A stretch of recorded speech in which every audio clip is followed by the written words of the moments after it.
Assalamualaikum warahmatullahi wabarakatuh. Salam sejahtera untuk kita semua.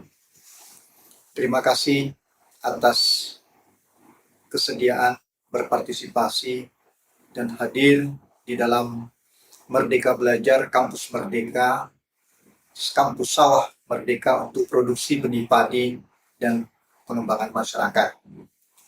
Saya Freddy Antoni, Wakil Kepala Tani Center IPB University. Saya staf pengajar dari Departemen Sains Komunikasi dan Pengembangan Masyarakat Fakultas Ekologi Manusia IPB University. Field saya adalah Sosiologi Pedesaan dan Pengembangan Masyarakat.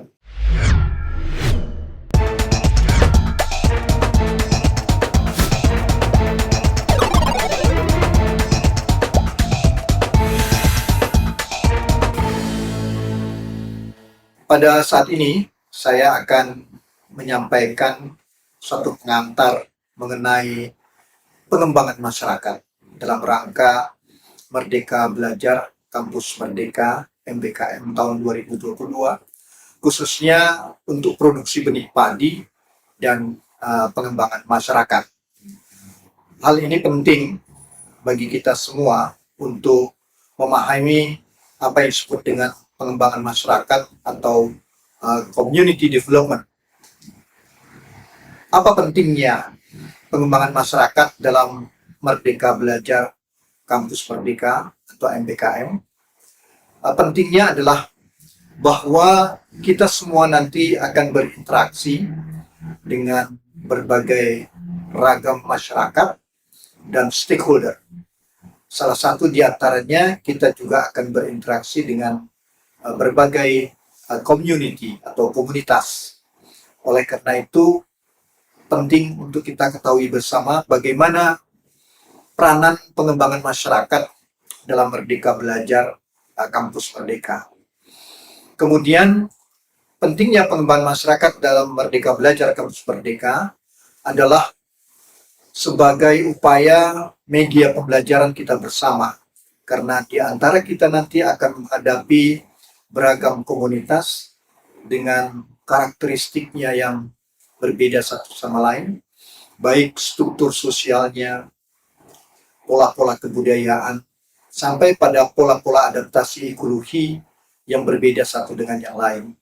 Dalam konteks pengembangan benih tadi, kita akan berinteraksi dengan berbagai komunitas yang sangat beragam. Oleh karena itu, saya nyatakan bahwa penting kita untuk memahami apa yang dimaksud dengan community development atau pengembangan masyarakat.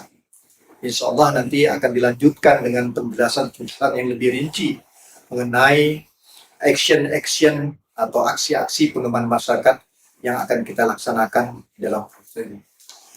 Baik, pengembangan masyarakat difahami sebagai terjemahan dari community development. Jadi ada dua konsep di sini, ada konsep community dan ada konsep development. Nah, yang menjadi penting untuk kita pahami bersama adalah para partisipan perlu memahami bahwa terjemahan ke dalam istilah masyarakat itu berasal dari istilah community, bukan society. Jadi kalau kita bedakan antara community dan society, maka kata kuncinya adalah bahwa ikatan-ikatan, pola-pola relasi di dalam community itu begitu kuat dan begitu dekat satu sama lain, ya, berdasarkan tentu ada values atau nilai-nilai di dalamnya. Maka itu rekan-rekan pernah mendengar istilah local community, value-nya adalah nilai-nilai lokal, dan ada juga global community, nilai-nilai global. Jadi asal katanya adalah kita ambil dari community, kita terjemahkan di dalam masyarakat. Meskipun di dalam pemahaman kita sering juga kita bergerak dari berbagai istilah antara komunitas maupun masyarakat. Jadi yang kita gunakan adalah community, bukan society. Tidak ada istilah yang kita gunakan di sini society development, tapi yang kita gunakan adalah community development. para partisipan, konsep yang kedua adalah development. Nah, ini yang kita gunakan, konsep development sebagai suatu konsep maupun sebagai suatu strategi. Development kadang-kadang dipadankan juga dengan change atau changing. Ya, kalau changing atau change itu bisa ke arah kemajuan, progress, tapi bisa juga ke arah kemunduran atau retrogress. Jadi bisa progresif, bisa juga retrogresif. Itu changing. Tapi di dalam konteks development yang kita gunakan, dia sebagai satu konsep dan strategi, orientasinya adalah untuk pengembangan atau kemajuan. Maka itu istilah development dalam bahasa Indonesia mungkin lebih pas digunakan, kita terjemahkan sebagai pengembangan, bukan pembangunan. Kalau pembangunan lebih mungkin berasal dari kata construction, konstruksi. Ya, jadi ini yang kita gunakan istilah community development atau pengembangan masyarakat. Jadi community development secara keseluruhan bisa kita lihat sebagai konsep dan strategi untuk mengembangkan komunitas. Nah, inilah yang akan saya antarkan di dalam penjelasan saat ini kepada seluruh partisipan untuk memahami apa itu konsep community, kemudian apa itu konsep dan strategi community development, kemudian juga berlanjut nanti kita akan memahami bagaimana bagian-bagian penting dalam community development, tentu yang relevan dengan kondisi masyarakat kita di Indonesia, apakah itu komunitas pedesaan ataupun komunitas pertanian, sesuai dengan konteks MBKM kita dalam konteks pengembangan. Ini yang akan kita bahas di dalam pertemuan kita, memahami apa yang kita sebut dengan pengembangan masyarakat atau community development. Baik, para partisipan, langkah awal kita adalah untuk memahami apa yang disebut dengan community. Ya, jadi ada yang pertama memahami sebagai community by place. Ya. Kata kuncinya adalah bagaimana ada kumpulan orang di dalam satu geografik tertentu, suatu area. Bisa kalau kita lihat di dalam masyarakat kita di pedesaan Jawa, ada dusun, buku, ya, sampai pada desa atau desa, itu bisa kita lihat. Tapi kalau kita lihat dari Sabang sampai Merauke, banyak juga community by place. Di Aceh ada Gampung, ya, kemudian kita lihat di Sumatera Selatan dan Lampung ada Pakon, ya. Kemudian di Kalimantan juga dulu dikenal dengan istilah Banua, ya. Kemudian di Jawa kita dengar istilah deso, duku, dusun, ya. Kemudian di Bali kita juga melihat ada desa adat atau desa Pakramen, ya. Ada juga Banjar kalau kita lihat. Sampai kepada Papua kita pernah mengenal istilah Onduafi, juga mempunyai geografik tertentu. Jadi community by place, yang batasannya adalah pada geografi tertentu. Kemudian ada juga yang mengistilahkan sebagai suatu komunitas yang mempunyai lokalitas atau tempat tinggal. Itu ada wilayah, itu dipandang juga sebagai community by place. Pemahaman yang lain dari community by place adalah sebagai suatu komunitas, dia adalah kumpulan orang yang hidup dalam satu specific area. Dia ada place di sini menekankan pada wilayah-wilayah yang spesifik. Di dalamnya ada sharing common ties, ada jalinan, dan kata kunci yang digambarkan juga adalah interaksi antara satu dengan yang lain. Merujuk pada Meteshich dan Monsi tahun 2004 juga sama, mengatakan community by place adalah orang-orang yang hidup di dalam suatu geografis tertentu, yang dibatasi dalam satu area, yang mempunyai hubungan-hubungan sosial dan psikologi, secara psikologi dan sosial, antara satu dengan yang lain, di tempat di mana mereka hidup. Itu yang kita pahami. Jadi, pemahaman community bisa kita lihat adalah apa yang kita sebut dengan community by place. Ya. Kemudian yang kedua, rekan-rekan partisipan, kita juga bisa melihat adalah tipe yang kedua, yaitu community by interest. Ya. dalam community by interest ada yang memahami bahwa adalah community by interest suatu komunitas yang dapat melintasi berbagai ragam pengorganisasian manusia. Nah, jadi dia tidak melihat daripada batasan wilayah, tetapi lebih pada penekanan pada interest. Nah, interest itu bisa juga landasannya adalah karena mempunyai kebutuhan yang bersama, ya kebutuhan bersama, sehingga dikatakan sebagai warga setempat yang dapat dibedakan melalui ke dalam perhatian bersama dan mempunyai kebutuhan bersama. Akan tetapi ada juga yang menerjemahkan, mengartikan community by interest itu, ada yang mengatakan a community is not only a collection of people. Jadi komunitas tidak hanya kumpulan orang, but it is a collection of institution. Yeah. Not people, but institution are final and decisive in distinguishing the community from other social constellation. Jadi fokusnya adalah pada di dalam satu komunitas itu ada kumpulan tidak hanya orang. Secara demografis kita memang melihat orang, tapi bisa kita lihat di dalam satu komunitas dalam pandangan community by interest di dalamnya ada institusi-institusi. Jadi rekan-rekan partisipan, kalau kita melihat pada satu desa, dusun, dukuh misalnya, itu sebagai suatu community, maka di dalamnya juga ada berbagai lembaga-lembaga.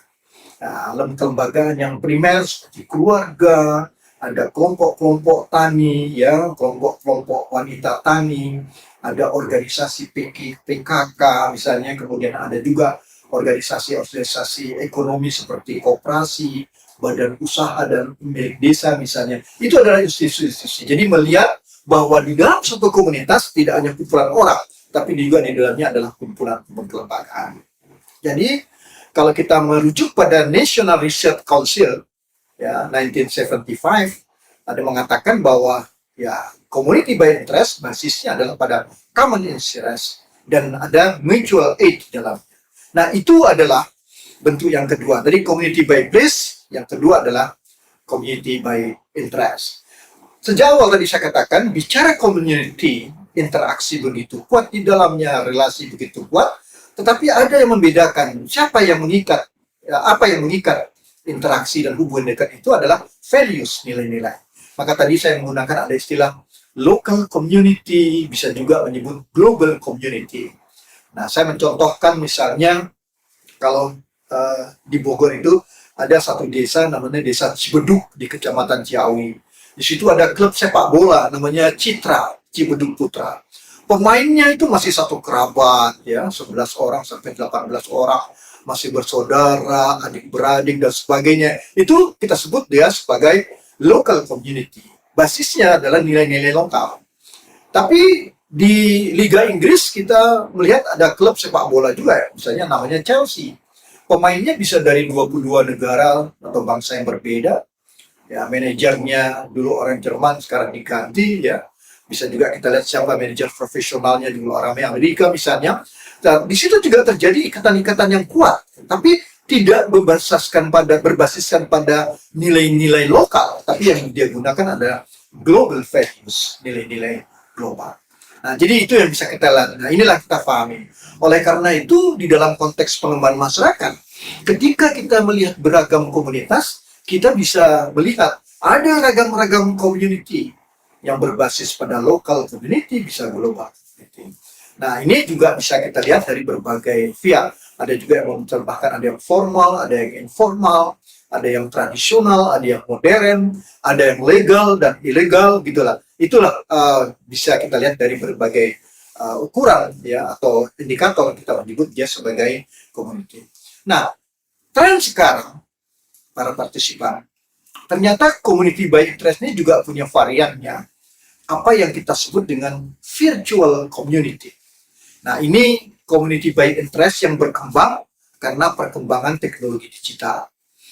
Nah, ketika kita mengalami pandemi COVID-19, nah ini kan kalau kita lihat dalam perspektif sosiologis, apa yang terjadi pada pandemi COVID-19 itu adalah interaksi kita dibatasi.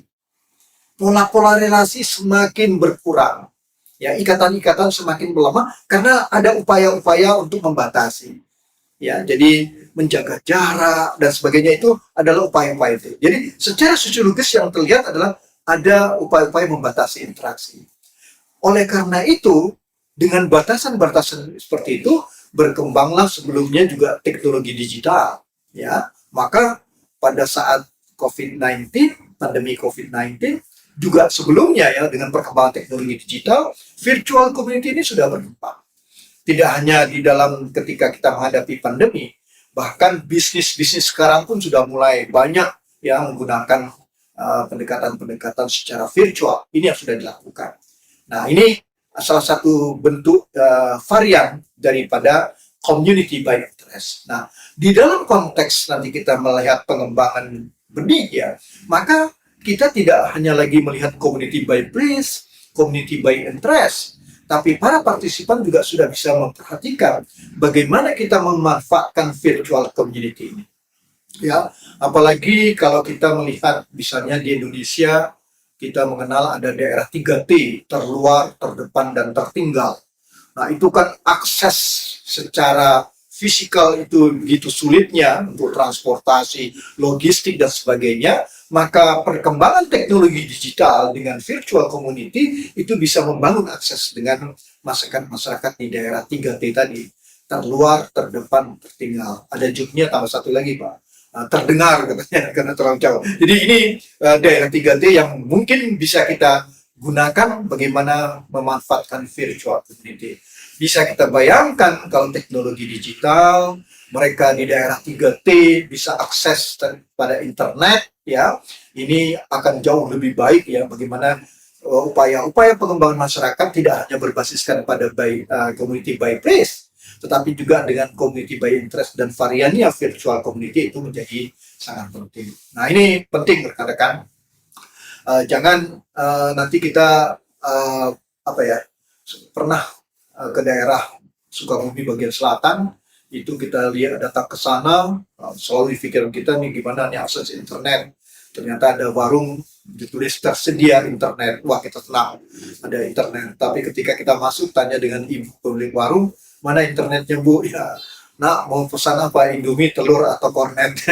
Ini kan mencirikan bahwa akses itu menjadi sangat penting kalau kita ingin memanfaatkan virtual community. Itu pemahaman kita ya kepada partisipan, apa sih yang dimaksud dengan community. Jadi saya ingin menjelaskan ada community by place, ada community by interest, dan varian yang berkembang sekarang adalah virtual community. Nah, dengan virtual community ini pun strategi-strategi ya, aksi-aksi pengembangan masyarakat juga mengalami perubahan-perubahan. Pola relasi semakin kompleks ya, tetapi juga bisa begitu cepat melintasi geografis. Nah, kadang-kadang waktu kapanpun itu bisa dilakukan. Ini adalah hal-hal yang paling menarik ya dalam konteks pengembangan masyarakat. Jadi ini adalah satu contoh bagaimana kita melihat memahami perkembangan dari apa yang disebut dengan community.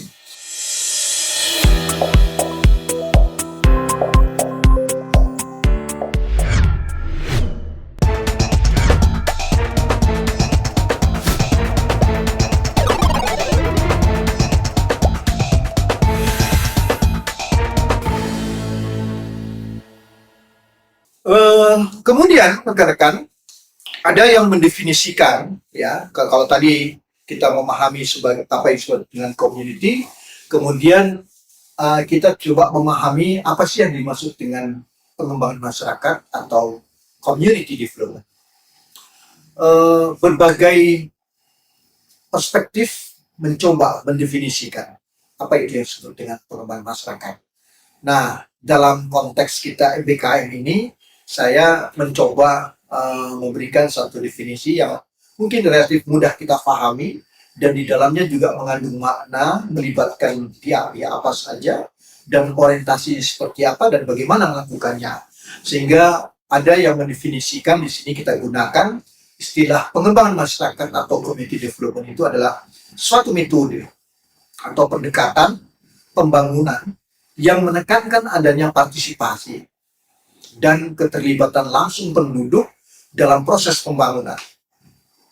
di mana semua usaha swadaya masyarakat ya disinergikan. Saya tidak menggunakan istilah diintegrasikan, tapi disinergikan dengan usaha-usaha pemerintah setempat dan stakeholder atau pemangku kepentingan lainnya untuk meningkatkan taraf hidup dengan sebesar mungkin ketergantungan pada inisiatif penduduk sendiri serta pelayanan teknis sehingga proses pembangunan berjalan efektif. Nah, para partisipan, kalau dari penjelasan tadi yang saya ungkapkan, apa yang kita sebut dengan pengembangan masyarakat, maka keywords-nya adalah ketika kita memahami pengembangan masyarakat, kata kuncinya adalah dia suatu metode, suatu pendekatan pembangunan, tetapi dengan menekankan adanya partisipasi. Nah, ini yang menarik. Ya, jadi partisipasi menjadi kata kunci. Sehingga kalau ada orang melakukan seminar, membuat seminar pengembangan masyarakat partisipatif, salah atau tidak? Ya tidak salah, tapi redundant. Karena dalam pengertian sekarang, pengembangan masyarakat itu sudah partisipasi. Nah, dalam definisi ini, rekan-rekan partisipan yang perlu kita perhatikan bahwa memang pengembangan masyarakat itu digagas dari komunitas. Dikatakan di sini sebagai usaha swadaya. Nah, yang kemudian disinergikan dengan pemerintah lokal, pemerintah setempat, apakah desa, ya, apakah kabupaten kota, sampai pada aras-aras pemerintahan yang lain, dan stakeholder yang lain. Bisa dengan teman-teman, rekan-rekan organisasi pergerakan, NGO, LSM, lembaga swadaya masyarakat, tapi bisa juga dengan pihak-pihak organisasi-organisasi swasta. Maka kalau kita lihat dari pihak swasta, sering dikenal ada istilah CSR, Corporate Social Responsibility, atau CSV, ada Creating Shared Values, itu juga melakukan upaya-upaya CSR dengan metode-metode dalam pengembangan masyarakat. Nah, tapi yang penting di dalam penjelasan pengembangan masyarakat ini relevan dengan kita di Indonesia, bahwa pengembangan masyarakat sebagai suatu metode yang mengangkat ya partisipasi masyarakat itu orientasinya adalah untuk meningkatkan taraf hidup. Ya, bagaimana masyarakat semakin sejahtera, tentu ada indikasi-indikasi peningkatan pendapatan dan sebagainya. Ini yang menjadi sangat penting, sehingga dalam konteks ini bisa kita katakan juga nanti pengembangan masyarakat juga erat hubungannya dengan pengembangan ekonomi, misalnya pengembangan pembangunan ekonomi lokal. Tapi di dalam definisi ini yang katakan sudah dicantumkan bahwa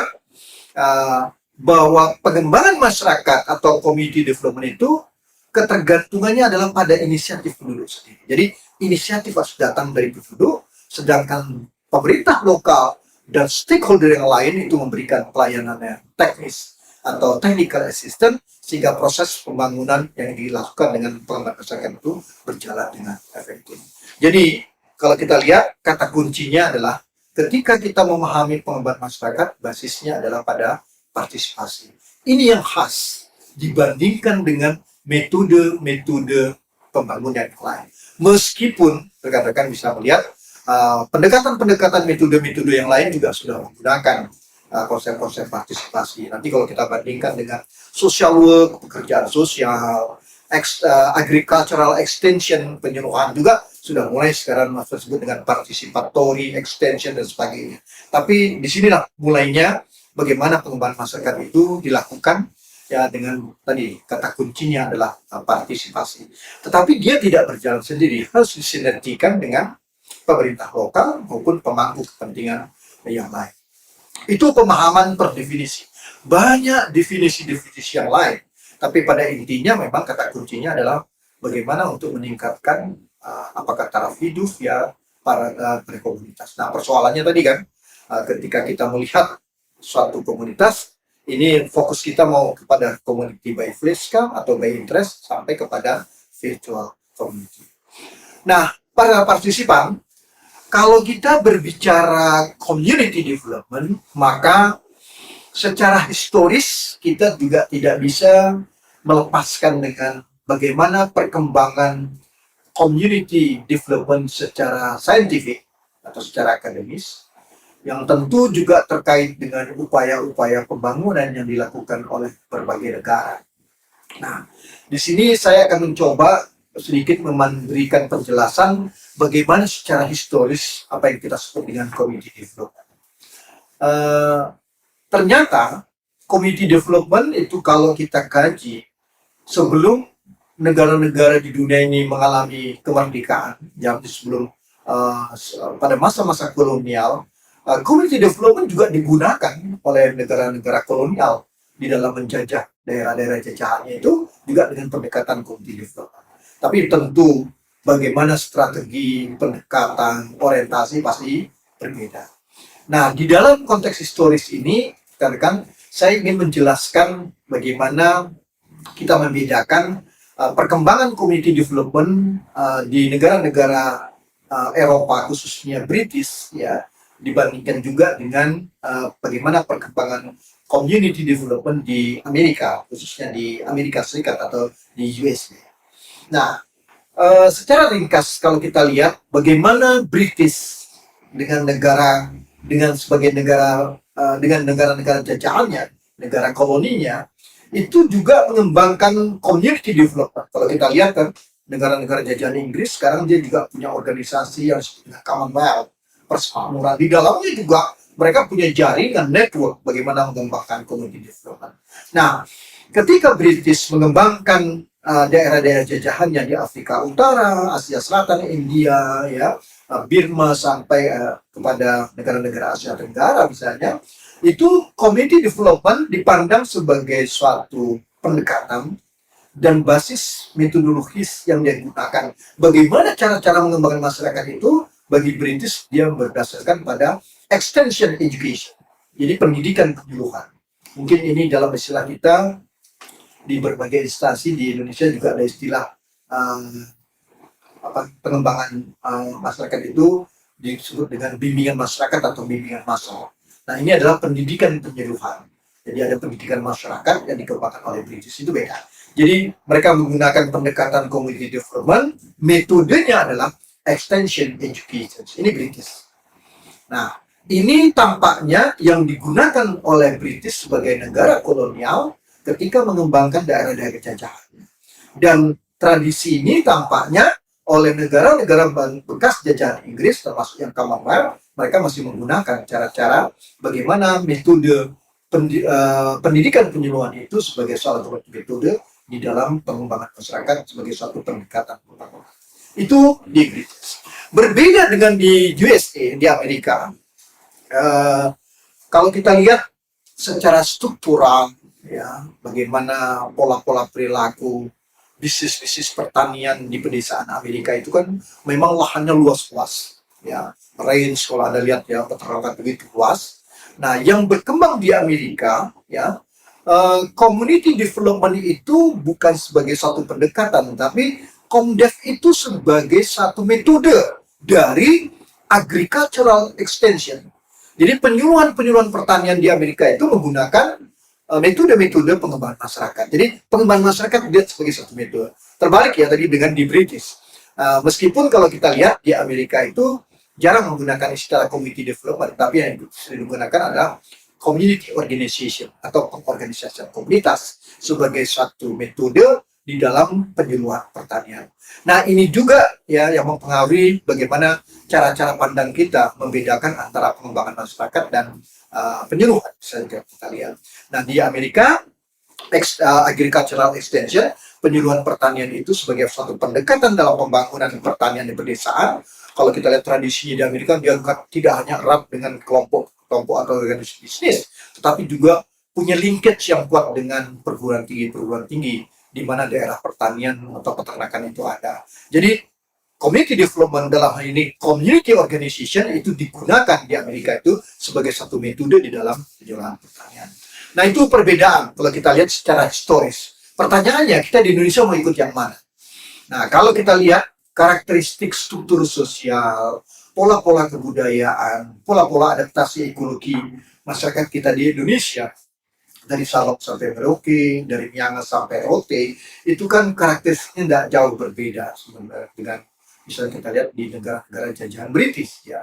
Maka itu cara-cara British mungkin lebih pas. Tapi kita juga punya tradisi perkembangan pertanian kita dengan penjualan pertanian. Banyak juga para pemikir lulusan-lulusan dari Amerika yang banyak berkembang adalah tadi bagaimana cara-cara agricultural extension itu yang digunakan dalam uh, membangun masyarakat di pedesaan dan pertanian, sedangkan community development atau community organization itu adalah sebagai satu metode. Itu secara historis. Maka paling tidak saya mengatakan tampaknya kita di Indonesia perlu juga mencari jati diri bagaimana pengembangan masyarakat itu dilakukan. Paling tidak dengan keragaman struktur sosial masyarakat, pola-pola kebudayaan sampai dengan pola-pola adaptasi ekologi, jangan-jangan kita juga memerlukan keragaman-keragaman pendekatan dan metode di dalam konteks pengembangan masyarakat. Jadi tidak ada obat generik, tidak ada apapun makannya minum teh botol, dan sehingga community development di berbagai daerah kita punya kekhasan, ya tidak bisa disimplifikasi, tidak bisa hanya dicontoh, diterapkan. Berhasil di Jabodetabek belum tentu berhasil di Papua. Itu yang kalau kita cari. Oleh karena itu saya katakan kita perlu juga mencari jati diri. Mudah-mudahan dengan pengembangan benih dalam MPKM ini kita juga menemukan bagaimana cara-cara mengembangkan komunitas ya dari berbagai daerah berbeda. Itu secara historis.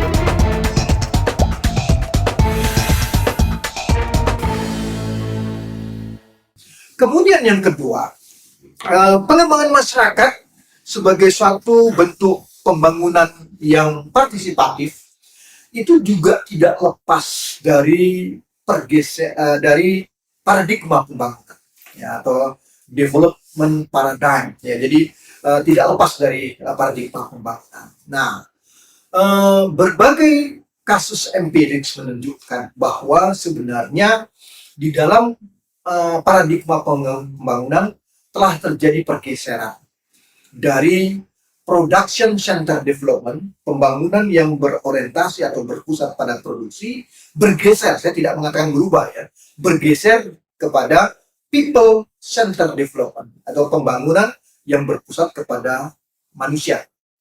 Nah, ini yang orientasi pada manusia. Nah, ini harus kita perhatikan ya, dan ini ada satu pergeseran paradigma.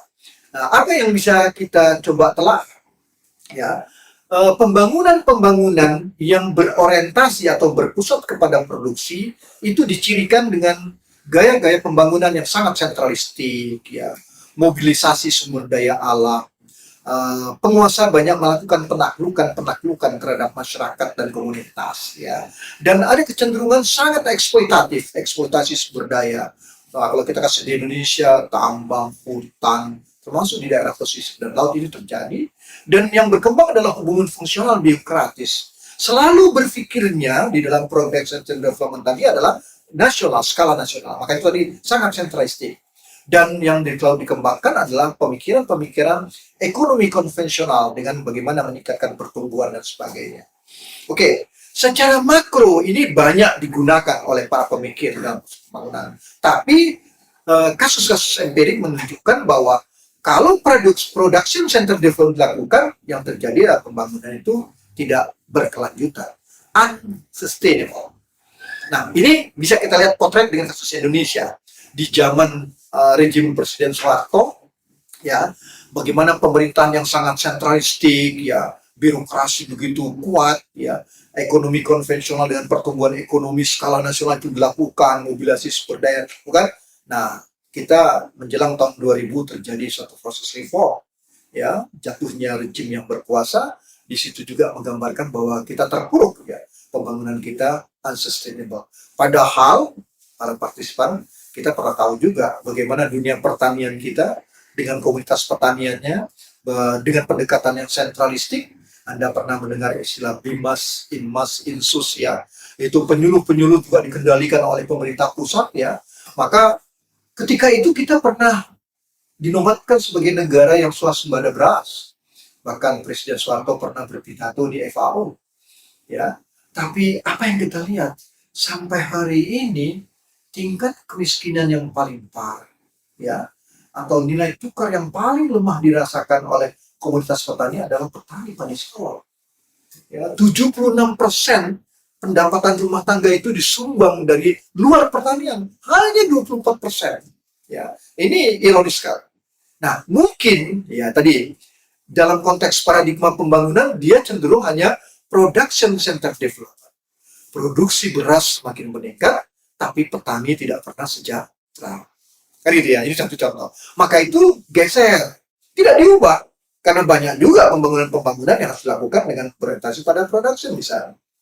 Pada tahap-tahap tertentu. Maka itu perlu digeser. Bagaimana? Ya tadi, geser dia dari production center development ke people center development. Pembangunan yang berpusat kepada manusia. Apa yang dikatakan cirinya harus digeser.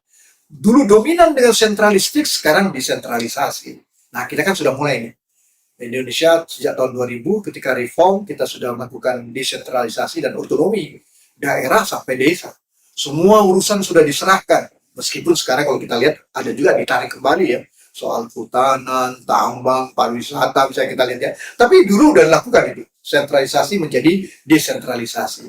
Yang tidak diserahkan politik luar negeri, pengadilan, anggaran ya, kemudian pengadilan anggaran pertahanan. Itu 5, kalau kita lihat ada 5 urusan tidak diserahkan ya, agama tidak kan, itu tetap di desentralisasi. Yang lainnya sudah diserahkan. Meskipun saya katakan banyak juga sekarang cerita. Tidak hanya mobilisasi, tapi yang dilakukan sekarang partisipasi. Bukan menaklukkan, bukan memperdayakan, tapi memberdayakan. Tidak hanya mementingkan eksploitasi, tapi sudah harus difikirkan soal-soal konservasi, pelestarian. Ya, tidak hanya mengembangkan hubungan fungsional birokratis, tetapi social networking, jejaring sosial. Apalagi sekarang kalau tren kita lihat bagaimana perkembangan model sosial, bisnis ya, multi level marketing ya, antara top manajemen dengan downliner tidak pernah kenal tapi bisnis masih bisa berlangsung. Kata kuncinya karena trust ya. Ini mulai tidak hanya berpikir skala nasional tapi juga lokal teritorial. Ekonomi konvensional tidak hanya harus mementingkan pada pertumbuhan, tapi coba lihat ekonomi lokal, bagaimana keswadayaan lokal itu menjadi penting. Geser. Kalau ini dilakukan, maka dalam konteks pergeseran paradigma, dia tidak hanya berorientasi pada produksi, tetapi sudah berorientasi pada pembangunan, berorientasi pada manusia. Oleh karena itu, banyak perdebatan-perdebatan di dalam konteks, termasuk kita dalam konteks pengembangan masyarakat. Kalau people center development itu dilakukan, maka secara empiris bisa dibuktikan bahwa masyarakat dan negara menjadi sustainable. Nah, ini yang menarik ya. Mungkin nanti kita bisa mendapatkan berbagai fakta-fakta di lapangan dalam konteks pengembangan masyarakat bagaimana berorientasi pada people center development. Misalnya lah di dalam dunia pertanian kalau kita lihat ya, petani kita disubsidi ya, tapi ketika produksi begitu banyak, harga jatuh, tidak ada pembeli, ya tengkulaknya dan menjadi andalan ya. Ini gimana? Bagaimana peran pemerintah untuk membeli produk-produk pertanian ini menjadi sangat penting. Oleh karena itu, di dalam konteks pengembangan masyarakat dan pengembangan ekonomi lokal, dalam konteks pergeseran paradigma, mungkin perlu juga dicari instrumen-instrumen dalam kebijakan pembangunan pertanian itu ya. Yang disubsidi jangan sarana produksinya. Bagaimana kalau disubsidi itu adalah harga jual? Berani nggak pemerintah lokal membeli produksi pertanian dengan harga yang mahal, tetapi dijual kepada masyarakat dengan harga yang murah. Nah, ini kan menarik ya, kita contohlah katanya Jepang seperti itu. Ini yang menarik kalau kita lihat ya bagaimana. Jadi ada pergeseran paradigma. Nah, pertanyaannya apa relevansinya dengan pengembangan masyarakat? Ya, ketika tadi kita mendefinisikan community development, pengembangan masyarakat itu adalah suatu pendekatan atau metode pembangunan yang berbasiskan pada partisipasi, maka people centered development kuat di sini. Ada partisipasi, ada pemberdayaan, ya nanti mengembangkan jejaring sosial, mengembangkan ekonomi lokal, itu adalah trademark, ya ciri-ciri dalam konteks pengembangan masyarakat. Nah, ini yang harus kita coba bangun ya, bagaimana dalam satuan komunitas, apakah itu nanti desa, ya ini bisa menjadi orientasi kita. Jadi dalam konteks pergeseran paradigma, pengembangan masyarakat menjadi relevan, ya. Jadi tidak hanya berpikir secara makro, tapi mikro lokal itu menjadi sangat penting. Ya biasa kan, kalau orang-orang berpikir makro kan selalu optimis, sedangkan yang berpikir di mikro lokal itu selalu pesimis. Karena masalah kelihatan, kalau pakai mikroskop itu kan jerawat-jerawat kelihatan, tapi kalau pakai teropong indah sekali. Nah pertanyaannya, di dalam pergeseran paradigma ini perlulah dibangun suatu relasi, ada linkage, ya. inline dia antara makro dan mikro level. Nah, mikro level ini tugasnya di dalam pengembangan masyarakat tadi untuk melihat, tetapi mikro level, mikro lokal di dalam pengembangan masyarakat tidak seperti kata dalam tempurung. Dia tahu juga dengan perubahan-perubahan di aspek makro dan apa yang harus dilakukan. Inilah relevansinya pengembangan masyarakat di dalam pergeseran paradigma. Baik, partisipan, tadi saya sudah menjelaskan soal historis, kemudian bagaimana relevansinya dengan pergeseran paradigma. Kemudian saya juga ingin menjelaskan secara konseptual ada framework dari community development atau kerangka pengembangan masyarakat. Nah, dalam kerangka pengembangan masyarakat ini tentu ada prinsip-prinsip ya yang dipraktekkan di dalam konteks pengembangan masyarakat. Jadi kalau kita lihat community development itu tidak hanya melihat pada persoalan-persoalan social justice, tetapi juga mementingkan pada persoalan-persoalan ekologikal. Itu community development. Oleh karena itu, proses-proses pengembangan masyarakat itu tidak lepas dari persoalan-persoalan ekonomi, sosial, politik, ya, kultur, ya, personal sampai kepada environmental. Itu dia persoalan. Nah, dalam konteks itulah maka harus ada peran-peran fasilitatif, peran-peran di bidang pendidikan, peran-peran teknikal, sampai peran-peran di representasional dari komunitas itu. Nah, bagaimana cara itu dilakukan? The Framework of Community Development melakukan ada 26 praktis prinsip. Nah, prinsip-prinsip inilah yang nanti harus kita pahami, ya, banyak sekali. Tapi harus diingat bahwa prinsip-prinsip ini secara saintifik banyak juga berkembang sudah di negara-negara yang maju. Nah, sedangkan tadi kita pakai definisi, kita masih berorientasi pada peningkatan taraf hidup. Tapi jangan-jangan di tempat lain sudah menekankan pada human rights, ya, bagaimana soal-soal hidup berdemokrasi dan sebagainya. Meskipun kita juga masih, tapi ini harus jadi pertimbangan kita di dalam prinsip-prinsip pengembangan masyarakat. Ada 26 practice principles. Ini dikembangkan oleh Jim Ivey, ya, dalam konteks kerangka pengembangan masyarakat.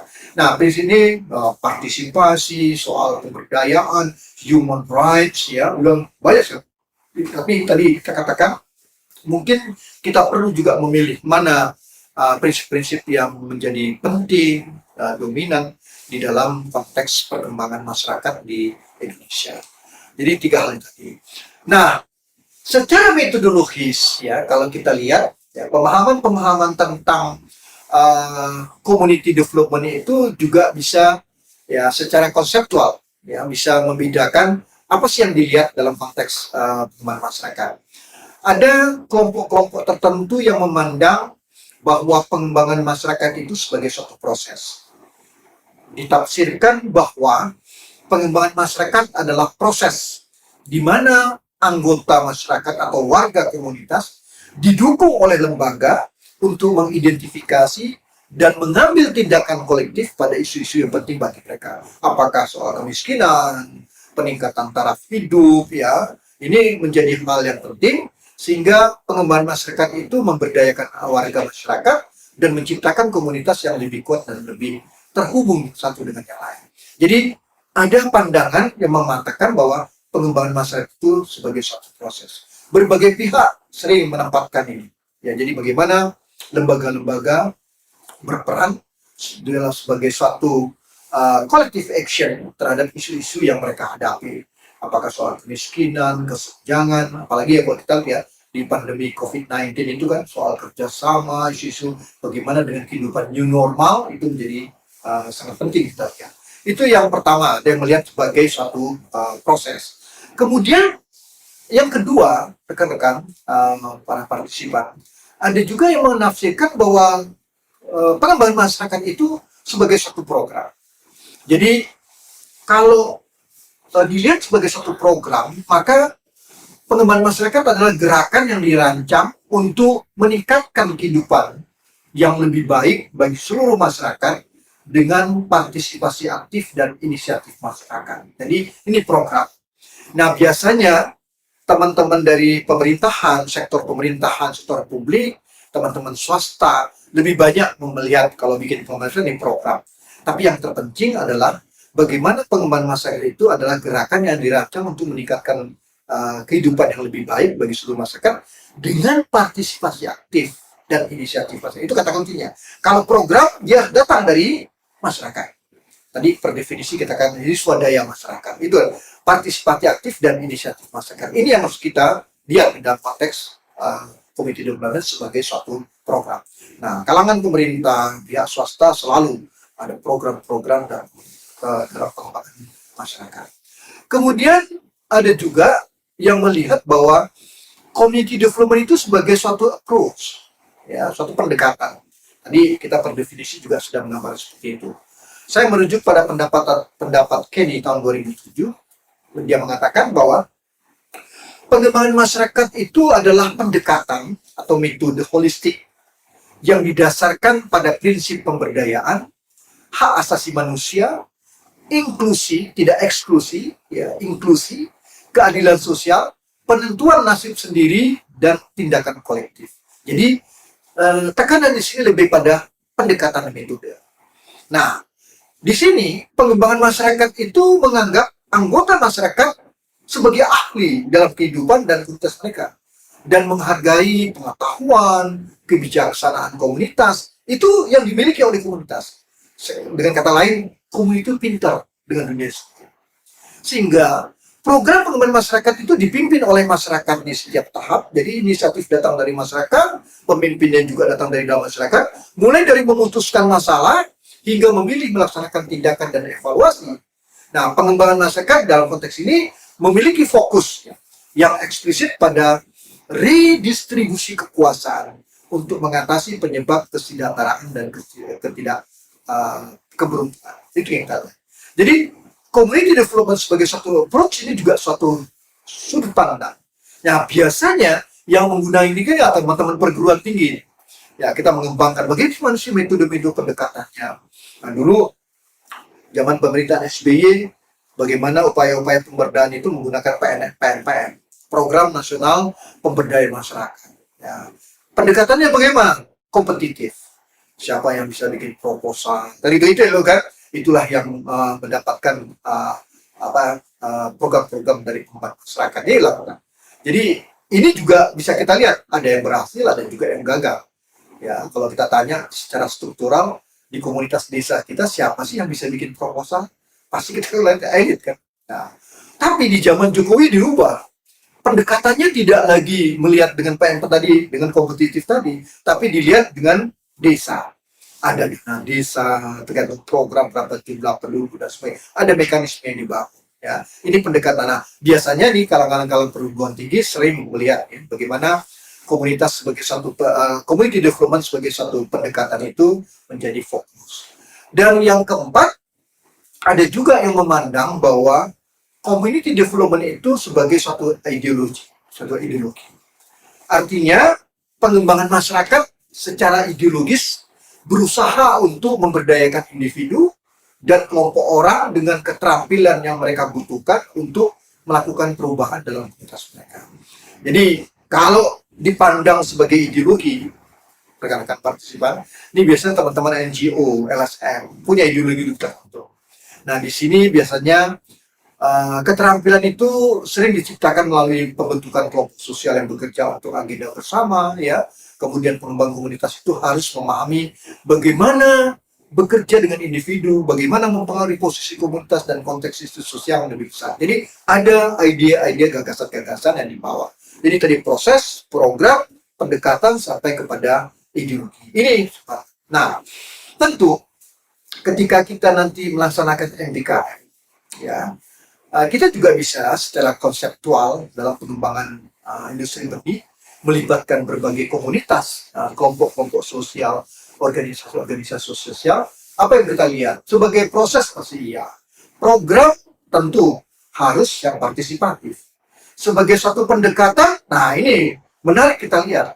Oleh karena itu di dalam pengembangan masyarakat pun kalau dia sebagai satu pendekatan tidak boleh hanya berbasiskan kepada kemampuan intelektual orang-orang perguruan tinggi, tetapi bagaimana dengan kemampuan intelektual secara akademis orang perguruan tinggi itu bisa memahami realita problematik yang dialami oleh masyarakat menurut pandangan komunitas. Sehingga ketika program itu dirancang bersama, itu memang program-program yang kena dengan masyarakatnya. Jangan yang banyak sekarang seperti sekarang kita lihat nih, sakitnya di kepala, obatnya itu di kaki gitu ya, yang diobati kakinya. Nah, karena datang dari luar, tidak pernah memahami realita tersebut. Itu benar. Tapi kita juga perlu berkolaborasi misalnya dengan teman-teman NGO, LSM yang punya tingkat fleksibilitas tertentu dan juga punya gagasan-gagasan tertentu yang ini mungkin bisa kita sinergikan. Pendek kata, 4 pandangan ini ya bisa kita kombinasikan dalam memahami bagaimana kita mengembangkan masyarakat. Jadi saya ulangi lagi, ada yang memahami community development sebagai suatu proses, program sebagai suatu pendekatan, sampai kepada suatu ideologi. Oke, itu kalau kita lihat tadi ya, saya sudah menjelaskan bagaimana kita memahami pengembangan masyarakat sebagai suatu definisi, kemudian kita kaitkan secara historis, kemudian dengan pergeseran paradigma, kemudian ada 26 prinsip dalam praktek-praktek pengembangan masyarakat. Ya, kemudian kita juga bisa melihat bagaimana pengembangan masyarakat itu dilihat sebagai suatu proses, suatu program, suatu pendekatan, sampai juga sebagai suatu ideologi. Nah, ini kalau kita lihat realita di lapangan, bisa kita lihat siapa kelompok-kelompok yang memfasilitasi upaya-upaya pengembangan masyarakat.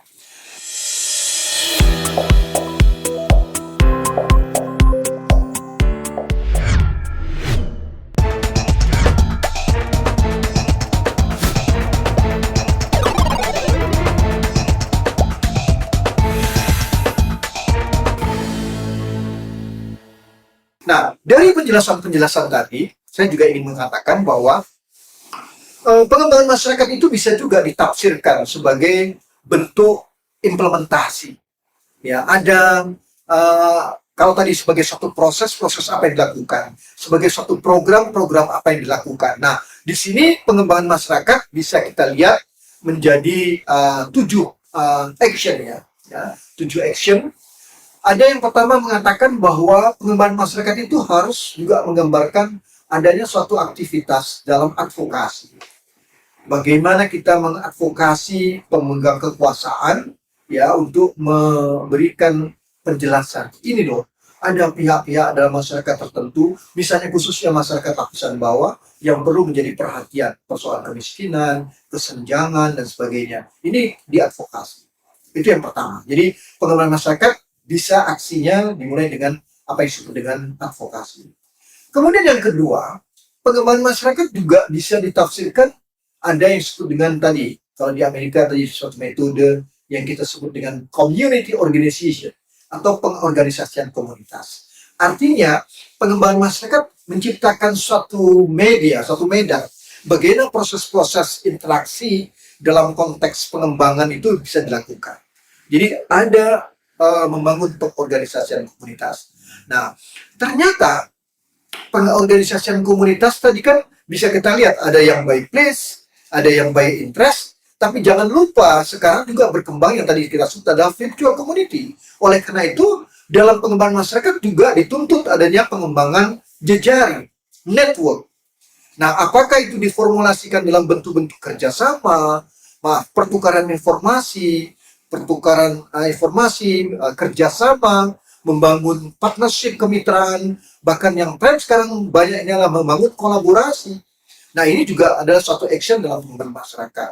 Kalau kolaborasi, itu kata kuncinya sudah harus sampai saling meningkatkan kapasitas. Maka tadi saya gunakan tidak kata-kata integrasi, tapi sinergi, supaya memunculkan tidak hanya bentuk-bentuk pertukaran informasi, kerjasama atau kemitraan, tapi juga bisa sampai kepada kolaborasi. Karena pada tahap-tahap tertentu ya masyarakat di komunitas kita, apakah desa juga sudah ada yang mandiri, sehingga proses-proses pengembangan jejaring itu menjadi sangat penting. Saya teringat dengan seorang guru besar dari Jerman yang mengatakan small is beautiful, kecil itu indah. Oke lah, kita bikin usaha-usaha di tingkat kelompok tidak jadi masalah. Yang penting bagaimana semakin produktif, efisien, dan efektif adalah bukan membesarkan kelompoknya, tapi bagaimana kelompok bisa mengembangkan network, itu menjadi penting. Nah, kalau network yang sudah dikembangkan, ada perspektif untuk menjelaskan itu, apa yang disebut dengan social capital atau modal sosial, maka trust itu menjadi sangat penting. Itu yang ketiga. Yang keempat, ya, secara konvensional banyak juga upaya-upaya pengembangan masyarakat itu dilalui dengan pengembangan kapasitas. Bagaimana mengembangkan kelompok menjadi kelompok usaha bersama ekonomi. Kelompok usaha bersama ekonomi dijadikan koperasi. Ini kan ya, tadinya koperasi primer menjadi koperasi sekunder, berkembang terus. Ini adalah upaya-upaya meningkatkan kapasitas. Kapasitas di sini bisa juga pada aras personal, tapi juga bisa pada aras institusional. Capacity building, ya, memperkuat kelembagaan, bisa juga memperkuat sumber daya manusia. Itu yang keempat. Yang kelima, ya, adalah upaya-upaya perlu dilakukan adalah membangun, menciptakan inovasi teknologi. Nah, ini khasnya di dalam pengembangan masyarakat. Inovasi teknologi di dalam pengembangan masyarakat, ya, sebagai suatu bentuk implementasi pengembangan masyarakat, bukan didatangkan dari luar, tidak berlangsung dengan adopsi inovasi, tetapi inovasi itu di-create dari dalam komunitas. Nah, ini tantangannya. Jadi bagaimana para fasilitator, para pendamping bisa menggerakkan masyarakat dengan potensi-potensi tertentu yang mereka miliki untuk mengembangkan inovasi-inovasi tertentu. Inovasi teknologi, mungkin termasuk juga inovasi-inovasi kelembagaan. Ini yang perlu dilakukan. Ya. Nah, ini yang kelima. Yang keenam, tadi, dalam rangka meningkatkan taraf hidup, bahwa upaya-upaya pengembangan masyarakat harus mampu juga mengembangkan usaha-usaha ekonomi lokal. Itu yang keenam. Dan usaha-usaha ekonomi lokal ini tentu usaha-usaha ekonomi yang berakar di dalam satu komunitas, ya, bukanlah ekonomi yang semua kebutuhan sarana produksi datang dari luar, tetapi semua berakar di dalam komunitas. Ini yang disebut dengan local economics. Kemudian yang ketujuh adalah simpulnya, bagaimana menggerakkan advokasi, melaksanakan pengorganisasian komunitas, mengembangkan network, meningkatkan kapasitas inovasi teknologi sampai pengembangan isu ekonomi lokal. Itu kata kuncinya adalah pada simpulnya adalah pada komunikasi, informasi, dan edukasi. Saya pikir dengan komunikasi, informasi, dan edukasi sebagai satu simpul ini sangat relevan. Maka di sini tadi, ya, kalau kita melihat bagaimana pengembangan masyarakat berbasiskan kepada virtual community sudah semakin tren, ya, bagaimana komunikasi, informasi, dan edukasi ini sebagai simpul. Nah, ini pemahaman tentang pengembangan masyarakat, ya. Kalau kita lihat, ya, apa yang tadi yang kita sebut sebagai segi 7, ya. Nah, yang menariknya kalau kita visualisasikan bahwa advokasi, pengorganisasian komunitas, pengembangan jejaring, pengembangan kapasitas, inovasi teknologi, usaha ekonomi lokal, dan komunikasi, informasi, dan edukasi sebagai simpul itu tidak berdiri sendiri, saling terhubung satu sama lain. Ada advokasi untuk meningkatkan kapasitas karena yang diadvokasi adalah pihak pemerintah supaya memperhatikan pada masyarakat lapisan bawah yang kapasitasnya lemah. Bisa jadi ini terhubung. Bisa juga advokasi itu dikembangkan bagaimana untuk mengembangkan jejaring kemitraan, ya. Bisa juga untuk mengembangkan usaha-usaha ekonomi lokal. Jadi 7 komponen di dalam pengembangan masyarakat ini menunjukkan adanya apa yang kita sebut sebagai keterkaitan, ya, hubungan satu dengan yang lain. Nah, rekan-rekan para partisipan, bicara tentang pengembangan masyarakat tidak hanya tadi dengan 7 komponen tadi yang salah satu yang relevan, satu yang terkait satu dengan yang lain. Tetapi juga ada yang mendefinisikan bahwa pengembangan masyarakat itu adalah aktivitas-aktivitas yang melibatkan berbagai pihak, adanya partisipasi. Dia juga dipandang sebagai upaya-upaya empower, ya, memperdayakan. Kemudian juga pengembangan masyarakat itu tidak lepas daripada usaha-usaha inform, ya, bagaimana informasi itu dikembangkan, ya. Jadi ada komunikasi, ya, sampai kepada menciptakan high quality information, tapi juga ada sifatnya konsultasi, ya. Jadi ada upaya-upaya konsultasi yang dilakukan. Jadi ada juga misalkan ada tindakan partisipasi, pemberdayaan, informasi sampai kepada konsultasi. Dia merupakan satu lingkaran, ya, bagaimana dengan komunikasi menciptakan dari minimal komunikasi sampai menciptakan high quality information. Tapi membangun konsultasi dari konsultasi yang terbatas sampai konsultasi bersifat genuine, ya. Partisipasi yang tadinya bersifat effective advisory body, tapi sampai kepada united decentralized decision making. Jadi bagaimana pengambilan keputusan itu ada di tingkat komunitas lokal. Memberdayakan yang dulunya hanya sebagai delegated control, tapi sekarang sudah sampai kepada bagaimana kontrol itu berdasarkan trust. Ya, jadi ada kontrol-kontrol yang independen yang dilakukan dalam proses pemberdayaan. Nah, ini juga menggambarkan bagaimana apa yang kita sebut dengan pengembangan masyarakat. Kemudian ada juga yang menafsirkan bahwa community development itu terdiri dari berbagai aktivitas, mulai dari cooperation, kerjasama, strengths and independency, memperkuat ya kekuatan dan independensi. Ada juga equity and inclusiveness, ya, pemerataan dan inklusi. Partisipasi selalu muncul di sini. Ada community empowerment sampai kepada common cause. Ini bentuk-bentuk juga pemahaman-pemahaman dalam pengertian community development. Jadi banyak tafsiran tergantung di mana ya dikembangkan. Nah, khusus dalam community empowerment itu tidak hanya memberdayakan ekonomi, tapi juga pemberdayaan secara sosial, secara psikologis, ya, kemudian pemberdayaan secara politik, pemberdayaan pada aspek ekologi, juga memberdayakan kepada ketika kita berinteraksi dengan pihak luar, ya, ini visitor empowerment juga menjadi sangat penting. Jadi tidak dibatasi hanya pada persoalan-persoalan sosial dan ekonomi, tapi juga terkait dengan persoalan ekologi dan sebagainya. Itu yang kalau kita lihat ya di dalam pemahaman kita, apa yang kita sebut tadi dengan community empowerment. Nah, kemudian rekan-rekan, saya juga ingin menunjukkan bahwa bagaimana keterkaitan antara community dengan community empowerment. Ya, nah di sinilah bahwa kalau kita lihat community itu mengalami suatu proses pembangunan, maka pasti ada levelnya. Ya, kemudian dari sisi durasi waktu pasti ada stage of transformation process. Jadi ada proses tahap-tahap dari proses transformasi. Nah, tahap-tahap dari proses transformasi tadi ditunjukkan bagaimana komunitas mendapatkan aksi-aksi pengembangan masyarakat, dan dengan aksi-aksi pengembangan masyarakat itu juga terjadi apa yang disebut dengan community empowerment. Nah, di dalam konteks ini maka perubahan-perubahan dengan tadi persoalan dengan pengembangan masyarakat sampai kepada pemberdayaan komunitas itu harus menggunakan appropriate technology.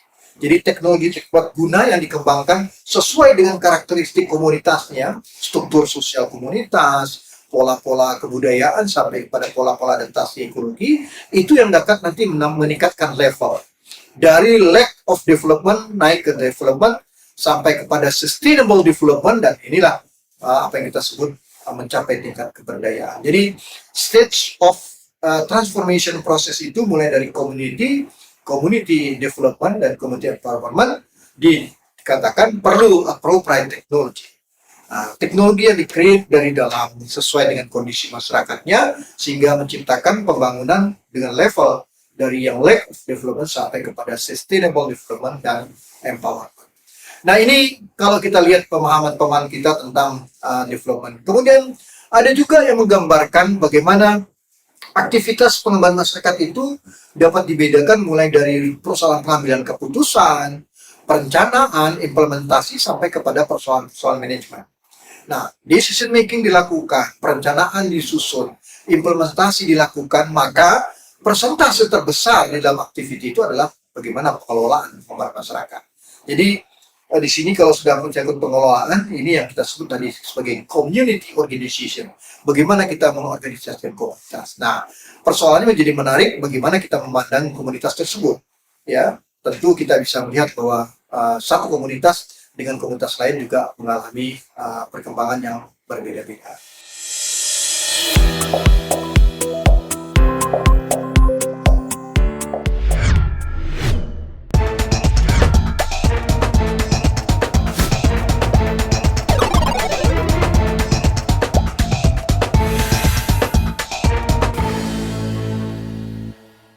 Di dalam proses stage of transformation, ya, tahap perkembangan transformasi dari pembangunan, maka kata kuncinya adalah bagaimana dalam proses pengembangan masyarakat itu juga berlangsung apa yang disebut dengan empowerment atau pemberdayaan. Ya, jadi empowerment ini menjadi sangat penting. Nah, Di empowerment ini, saya ingin menjelaskan di dalam konteks ini pengembangan masyarakat juga harus mempunyai teori. Teori itu bukan untuk diuji berdasarkan riset metodologi, tetapi bagaimana teori itu digunakan sebagai satu guidance di dalam upaya-upaya memberdayakan masyarakat. Ya. Misalnya di sini kita melakukan apa yang disebut dengan empowerment. Apa itu empowerment? Kita terjemahkan sebagai pemberdayaan. Tapi kalau kita lihat dalam bentuk aslinya, istilah empowerment kata dasarnya adalah power atau kekuasaan.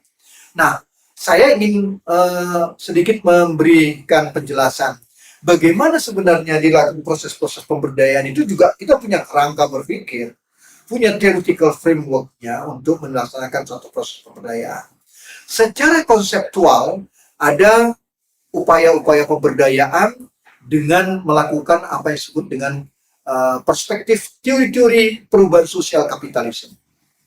Kalau di dalam teori-teori perubahan kapitalisme, maka empowerment, asal katanya power, itu selalu difahami bahwa power dalam masyarakat adalah variabel jumlah. Jadi ada yang powerful, ada yang powerless. Ada sumber daya yang dikuasai berlebih, maka dia powerful. Tapi ada kelompok yang tidak bisa menguasai sumber daya yang banyak, maka dia menjadi powerless dan tak berdaya. Itu teori perubahan sosial kapitalisme. Saya sering menyebutnya teori kanan. Ya. Nah, kemudian ada lagi satu teori yang lain, ya, yang merupakan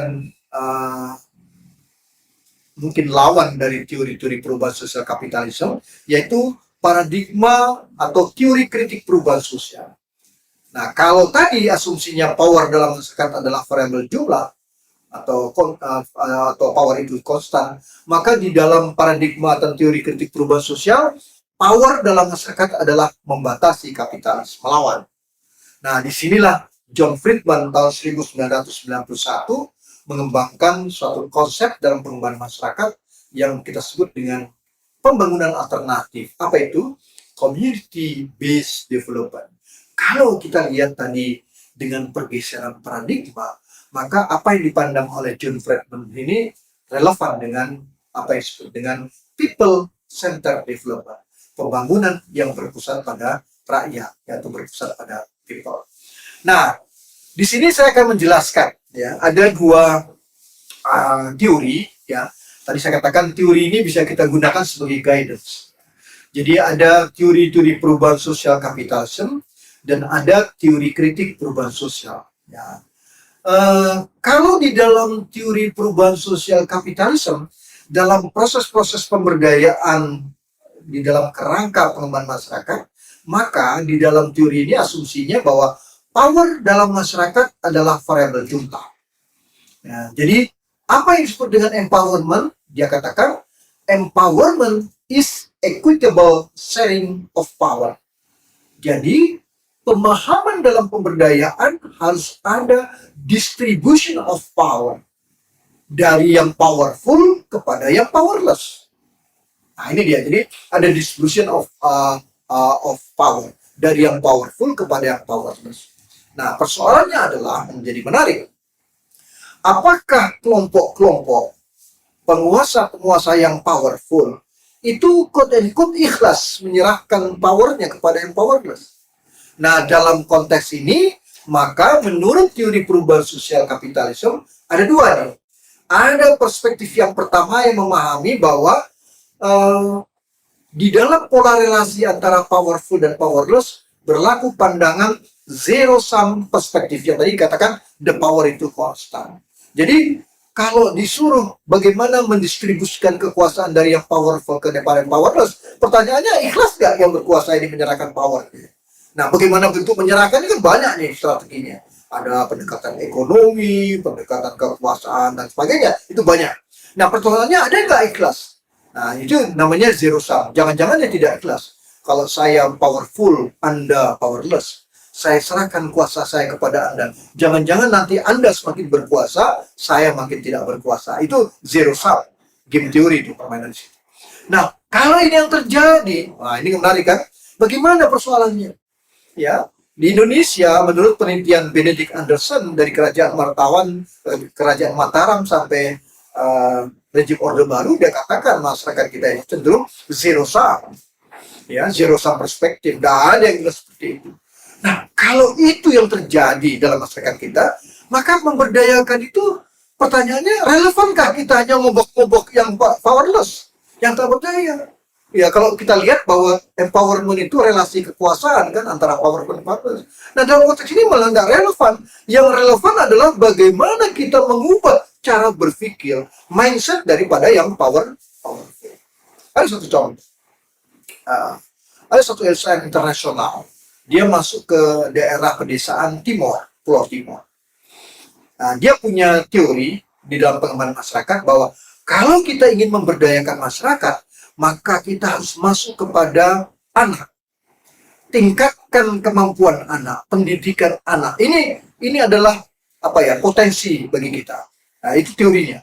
Jadi mereka masuk ke pedesaan pedesaan Timor, mereka lakukan upaya-upaya pengembangan dengan bagaimana meningkatkan pendidikan, tidak hanya yang formal, termasuk juga pendidikan informalnya dikembangkan. Itu pada anak. Tapi apa yang terjadi? 2-3 tahun mereka di sana nggak kunjung-kunjung berhasil. Selalu mendapatkan perlawan dari kelompok masyarakat tertentu di Timor. Kenapa? Yang melawan dari LSM internasional ini adalah tuan tanah. Kenapa tuan tanah melawan? Kalau anak-anak ini disekolahkan semakin pintar, kami tuan tanah kehilangan tenaga kerja yang murah. Nah, rupanya di sini banyak juga pemanfaatan tenaga kerja anak. Nah, ini kan artinya yang powerful tidak ikhlas memberikan kuasanya. Oke, berilah kesempatan kepada anak-anak itu untuk mengalami pendidikan. Nah, kalau ini yang terjadi, yang diobok-obok bukannya si anak-anak itu, harusnya kita juga mengubah ya mindset cara berpikir dari tuan tanah itu. Wah, di sana kalau panen itu tidak hanya kendurinya di gereja, tapi juga dengan tuan tanah. Inilah zero sum perspektif. Maka itu harus kita lihat nanti dalam komunitas. Dalam konteks pemberdayaan, relasi kuasa seperti apa? Kalau kita menggunakan teori perubahan sosial kapitalis. Jadi perspektif yang pertama adalah zero sum perspektif. Yang kedua, ada perspektif kedua adalah positif sum perspektif. Nah, kalau positif sum perspektif, yang powerful menyerahkan kuasanya kepada yang powerless, maka dia mengatakan kita bersama-sama akan maju atau semakin berdaya. Pertanyaannya, coba kita kita kembalikan kepada diri kita sendiri masing-masing. Kita ini zero sum atau positif sum? Itu jadi persoalan. Jangan-jangan ini menjadi menarik juga dalam proses pemberdayaan. Yang diobok-obok hanya lapisan bawah yang tak berdaya. Sementara yang punya relasi kuasa yang kuat tidak pernah kita ubah cara berpikir. Nah, ini maka itu yang tadi elit-elit ini memang perlu disekolahkan. Nah, dalam konteks teori perubahan sosial kapitalisme ini memang pemberdayaan itu diartikan sebagai distribution of resources, sumber daya. Ya. Tapi kalau kita hanya melihat pada distribution of resources, seorang banker dari Brazil yang menjadi penggerak pemberdayaan masyarakat, De Soto, mengatakan distribution of resources tidak cukup. Pemberdayaan harus diikuti dengan perluasan aset. Artinya apa? Aset-aset yang dimiliki oleh komunitas di pedesaan pertanian kita itu banyak yang tidak mampu menjadi kekuatan. Artinya begini, aset tidak bisa diformulasikan menjadi modal, jadi kapital, karena tidak punya sertifikat. Maka itu sekarang diupayakan lahan-lahan pedesaan dan pertanian kita disertifikat supaya dia bisa menjadi modal. Nah, ini yang menjadi persoalan kita. Jadi pemberdayaan tidak cukup dalam pandangan teori perubahan sosial kapitalis. Ya, ini kalau kita tadi saya contohkan ya. Tadi bagaimana di dalam masyarakat Timor itu tidak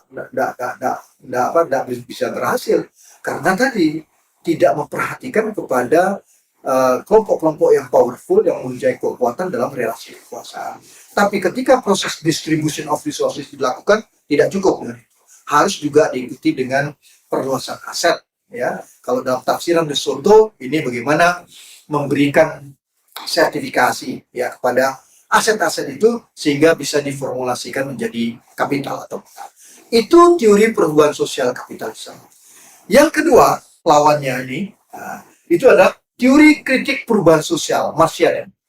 Nah, asumsinya kalau tadi power adalah variabel jumlah, Di sini teori kritik perubahan sosial dikatakan power dalam masyarakat adalah membatasi kapitalis. Nah, inilah yang menciptakan konflik, melawan kelompok-kelompok bourgeois ya, orang-orang yang punya kekuasaan, yang orang-orang kaya. Inilah bagaimana caranya dia mengatakan bahwa pemberdayaan itu harus dilakukan dengan community based development, pembangunan yang berbasis pada komunitas. Bagaimana caranya? Tadi paradigmanya bottom up, partisipatoris, people centered development, fokus pada lokalitas, melihat keadilan ya. Jadi anti struktur penindasan.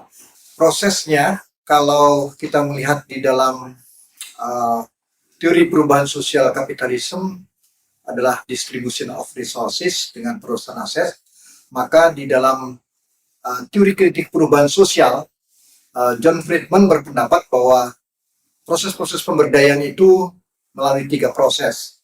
Ada dialog, group conscientization, memunculkan kesadaran kritis, kemudian conscious raising. Jadi yang utama di dalam proses-proses pemberdayaan dari perspektif teori kritik perubahan sosial adalah menciptakan conscientization. Nah, pernah ada kasus di daerah perbatasan Bogor Sukabumi ketika itu terjadi krisis ekonomi ketika menjelang tahun 2000, ketika proses reformasi berlangsung, bahwa masyarakat di daerah Kabandungan di situ ada geothermal, pembangkit listrik tenaga panas bumi yang dilakukan oleh perusahaan multinasional. Ya, terjadi krisis ekonomi, masyarakat di situ struktur sosial kehidupannya berbasiskan pada perkebunan teh, ada pabrik pengolahan teh di situ. Pabrik tutup ketika krisis ekonomi, para suami dan tenaga kerja laki-laki yang bekerja di luar pulang karena di kota juga tidak ada pekerjaan. Anda bisa bayangkan ketika mereka pulang tidak ada pekerjaan dan terjadi suatu fenomena alam di site-nya suatu perusahaan multinasional itu ada kumbang atau bambu di lampu-lampu merkuri di site-nya. Nah, itu ditangkap oleh penduduk, dijual laku dengan harga 50.000 walaupun kakinya putus disambung sama isolasi lagi. Dan ada yang sampai yang metalik itu sampai kepada harga 22 juta rupiah. Anda bayangkan. Jadi terjadilah proses bahwa masyarakat naik ke site perusahaan multinasional tersebut sehingga terjadi problematik dan akhirnya terjadi konflik. Oleh karena itu dicari jalan keluar. Bagaimana caranya proses-proses sebagai masyarakat naik itu dengan pendekatan security juga tidak bisa diselesaikan dengan baik, maka mereka mencari alternatif. Ya. Nah, pertama kita mencoba membantu bagaimana perusahaan multinasional itu kami mengusulkan untuk bertemu dengan seorang tengkulak Bangbung tadi. Tengkulak ini punya relasi dengan dunia internasional, menjual bangbung sampai ke luar negeri. Dia menawarkan supaya masyarakat tidak naik ke site-nya perusahaan multinasional tersebut. Bagaimana kalau nanti mereka minta dari Jepang konsumennya mau mengirimkan genset yang mengeluarkan lampu seperti lampu merkuri, dipasang di kebun, di perkebunan teh, pakai layar dengan harapan bambu akan datang. Tapi ternyata setelah dipasang mereka berkelompok menyiapkan bahan bakar, juga tidak datang bambu. Bambu lebih dekat dengan lampu merkuri yang ada di perusahaan multinasional di site-nya di atas. Oleh karena itu terjadilah dialog-dialog dan sampai kepada suatu keputusan perusahaan akan memberikan bantuan pendanaan untuk modal bagi masyarakat berusaha. Apa yang diinginkan oleh masyarakat? Masyarakat sepakat adalah mereka ingin beternak kambing. Nah, ketika itu ada teman baru pulang dari sekolah di luar negeri, dia punya kapasitas mampu membangun kandang dengan aerasi yang bagus tanpa menggunakan paku, sehingga beternaklah si masyarakat dengan dibantuan dengan kandang yang baik tersebut, produksi meningkat sedemikian rupa. Setahun 2 tahun produksi meningkat, tapi apa yang terjadi, masyarakat mengatakan kepada kami, ternyata perolehan keuntungan, maksudnya margin yang diperoleh oleh masyarakat itu relatif kecil. Yang paling besar adalah diterima oleh tengkulak. Nah, oleh karena itu dia katakan ini bagaimana menyelesaikan. Nah, kita lapor kepada anggota DPRD. DPRD bilang bikin aja perda bagaimana melarang tengkulak. Bagaimana mau dilarang? Tengkulaknya adalah keponakannya, mertuanya, saudara sepupunya. Ya, yang benar adalah bagaimana menciptakan kedekatan antara produsen dan konsumen sehingga tidak berperang tengkulak. Itu yang harus dilakukan. Nah, ketika mereka mengatakan bahwa margin yang mereka terima sedikit, ada pihak-pihak yang mendapatkan keuntungan lebih besar, kami itu sedikit, inilah disebut dengan group conscientization, munculkan kesadaran kritis. Nah, dengan kesadaran kritis ini kita mudah melakukan proses-proses pemberdayaan karena paham bagaimana posisi sosial mereka terhadap berbagai pihak dalam rangka beternak kambing dan juga masuk dalam hal-hal yang lain. Nah, ini yang menarik yang bisa kita lakukan bagaimana dengan teori kritik perubahan sosial. Jadi kalau di dalam teori perubahan sosial kapitalisme distribution of resources menjadi yang utama, ya, tetapi kalau di dalam teori kritik perubahan sosial, teori itu mengatakan pemberdayaan itu harus menciptakan conscientization yang merupakan suatu proses pemahaman dan penumbuhan kesadaran terhadap situasi yang sedang terjadi, baik dalam konteks relasi politik, ekonomi, dan sosial. Itulah kesadaran kritis yang diperlukan di dalam teori kritik perubahan sosial. Nah, ini dua pendekatan, ya, dua teori yang bisa dijadikan guidance. Apa yang Anda pilih terserah bagi kita untuk milih. Tapi tentu kita harus memahami bagaimana realitas masyarakat yang ada dalam suatu komunitas desa seperti yang tadi saya ceritakan di depan.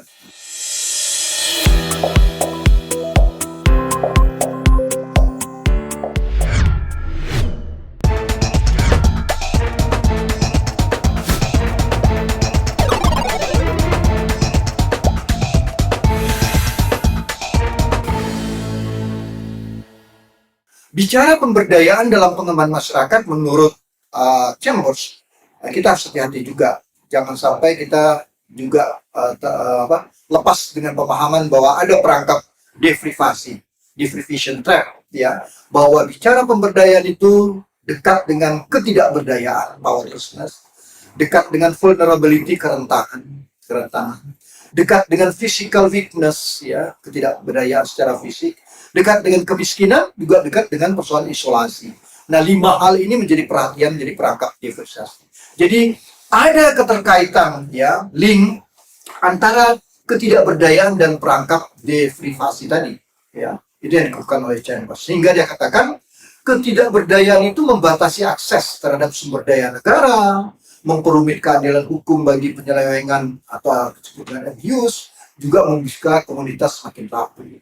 Sehingga dikatakan di sini bahwa kemiskinan ada suatu proses peningkatan pemberdayaan secara sosial, politik, dan ekonomi. Jadi penting kita melihat. Jadi bicara pemberdayaan dalam konteks pengembangan masyarakat tidak lepas kaitannya dengan ketidakberdayaan, kerentanan, ya, ketidakberdayaan secara fisikal, kemiskinan maupun pada isolasi. Ini yang harus kita mampukan dan berdayakan, terutama pada kelompok miskin, melalui pembaikan dan pengelolaan dan paradigma pembangunan yang dominan melibatkan pengalihan kekuasaan dari inisiatif ke bawah dan keluar. Itu yang harus dilakukan. Nah, ini yang disebut dengan perangkap deprivation. Kemudian rekan-rekan, kita juga bicara tentang partisipasi dalam pengembangan masyarakat. Ada proses-proses transformasi yang terjadi. Kalau kita lihat bagaimana partisipasi dalam konteks tata kelola yang baik, maka dalam proses-proses pengembangan masyarakat kita juga tidak bisa terlepas dengan berbagai stakeholder. Ada komunitas, ada pemerintah, ada pihak swasta, LSM, banyak pihak-pihak atau pemangku kepentingan yang lain. Tetapi makna partisipasi sering diartikan hanya ada program pemerintah direspon oleh masyarakat, maka itu partisipasi. Tapi sekarang bisa saja program datang dari komunitas, direspon oleh pemerintah, itu disebut partisipasi. Tapi tren yang terakhir dalam konteks partisipasi dan tata kelola yang baik, maka partisipasi itu adalah bagaimana masyarakat beserta pemerintah dan swasta, LSM bersama-sama. Maka tidak disebut lagi sebagai community participation, tapi bergeser dari community participation ke stakeholder participation. Nah, ini yang perlu kita pahami dalam konteks partisipasi. Oleh sebab itu, dalam sistem tata kelola yang baik, ya, membangun partisipasi dalam pengembangan masyarakat itu harus mensinergikan, ya, apakah dalam pola relasi stakeholder, pemangku kepentingan, bahkan mungkin juga dilakukan dengan shareholder, saling menanam saham antara pemerintah, public sector, private sector, swasta, maupun masyarakat yang tergabung di dalam koperasi, misalnya dengan collective action sector. Ini tata kelola yang baik. Bagaimana perusahaan-perusahaan seperti ini bisa kita kembangkan di dalam konteks pengembangan masyarakat. Jadi partisipasi dalam sistem tata kelola yang baik tidak hanya menekankan kepada community participation, tetapi sudah bergeser kepada stakeholder participation. Oleh karena itu, rekan-rekan partisipan, ketika kita melihat persoalan-persoalan stakeholder participation, maka dalam proses pengembangan masyarakat itu melibatkan adanya peranan komunitas dan multi pihak. Nah, kalau kita buat suatu kurva, ada peranan di vertikal dan waktu itu di horizontalnya, maka ada prinsip-prinsip yang harus dibangun dalam pengembangan masyarakat. Yang pertama adalah dalam prinsip pengembangan masyarakat, peranan komunitas itu harus semakin besar dan peranan pemerintah dan stakeholder lainnya harus semakin mengecil dari waktu ke waktu.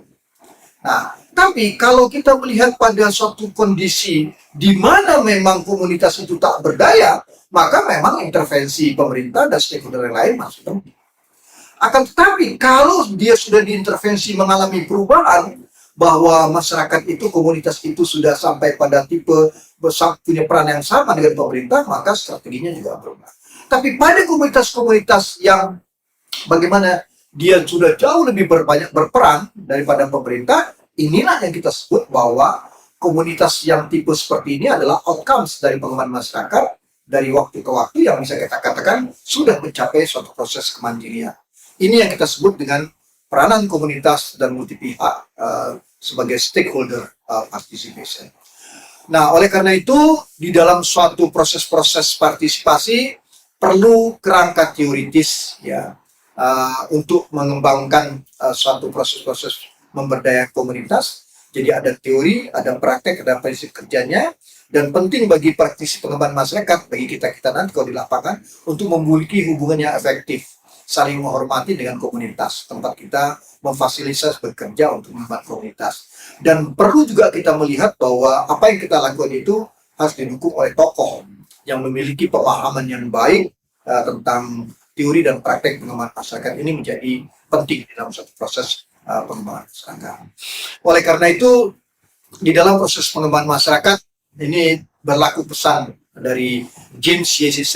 Yen, James Y.C. Yen, dia mengatakan utamakan prinsip sabar, datanglah kepada masyarakat, belajarlah dari komunitas, berencana bersama komunitas, bekerja bersama komunitas, mulailah dengan apa yang diketahui oleh komunitas, bangunlah apa yang dimiliki oleh komunitas, ajarilah dengan contoh, belajarlah dengan bekerja, bukan pertolongan atau penaklukan, melainkan pembebasan dan pemberdayaan. Ini apa yang kita sebut dengan bagaimana kita mengangkat keswadayaan, keinginan-keinginan dari komunitas, itu khas bahwa pengembangan masyarakat berbasis pada partisipasi.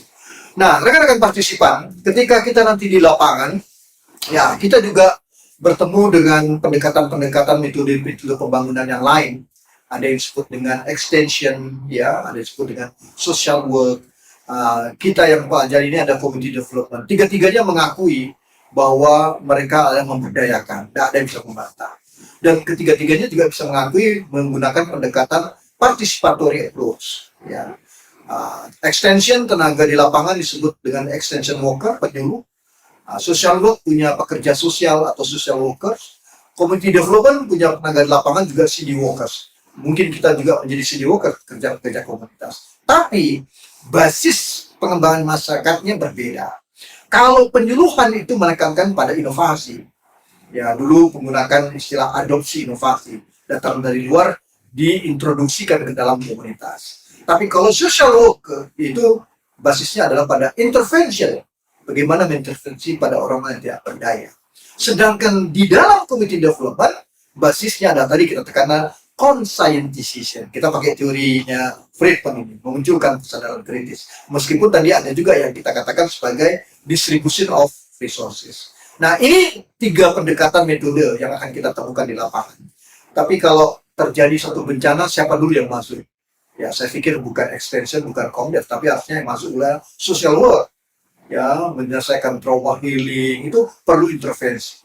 Barulah extension dengan inovasi, datang dari luar, Tapi kalau sudah berkembang, mulai masuklah community development dengan conscientization, memunculkan kesadaran kritis.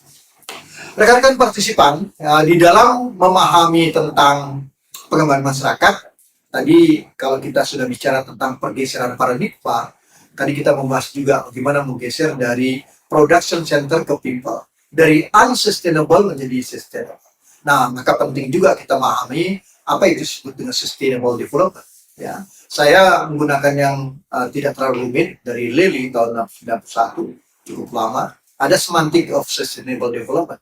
Jadi dia mengatakan frase pembangunan berkelanjutan itu ada dua konsep, ada sustainability, ada development. Nah, development ada dua konotasi, bisa proses, bisa objektif.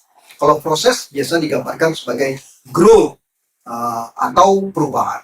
Tapi kalau objektif sebagai konotasi dikatakan itu adalah basic needs. Nah, sustainability konotasinya bisa secara literal, bisa ecological, bisa juga sosial. Sosial ini termasuk ekonomi ya. Nah, apa maknanya? Kalau konotasinya literal, maka sustainability itu dipandang sebagai maknanya sustaining anything. Tapi kalau ecological, ya sustainability itu adalah bagaimana sustaining ecological basis of human life. Bagaimana menciptakan kelanjutan basis ekologi dalam kehidupan manusia. Tapi kalau sosial itu sustaining social basis of human life. Yang menariknya di sini yang dijelaskan oleh Lele. Jadi apa yang maksud dengan sustainable development? Kalau sustainable diartikan dari aspek literal dengan pembangunan dalam arti proses, itu dikatakan sebagai sustaining growth. Nah, ini dikatakan contradictory of trivial, artinya bertentangan dengan paradigma tadi.